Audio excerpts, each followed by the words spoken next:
Trader, we got September 20th. We got the meta calls today. Now, this is the lesson learned.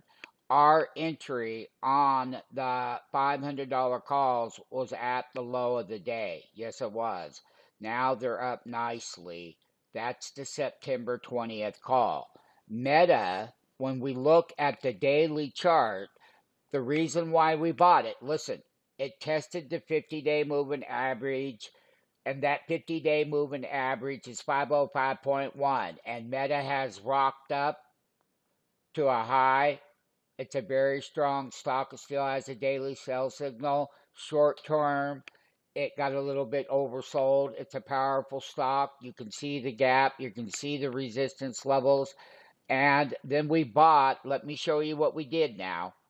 So we own the $500 calls, everybody. And then if you go to September 13th and you go to the $520 put, because we're holding this overnight, the puts were $18 on the high on the 520.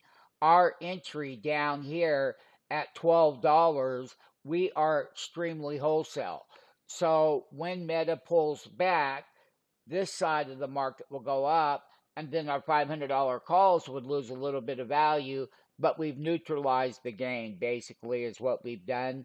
Yes, we still have that sell signal, but we're buying a bull stock, and we're buying the first pass, the first test, always, and this is a free stock play to our community because we want our community confidence level at its highest moment in time as we see it here and now.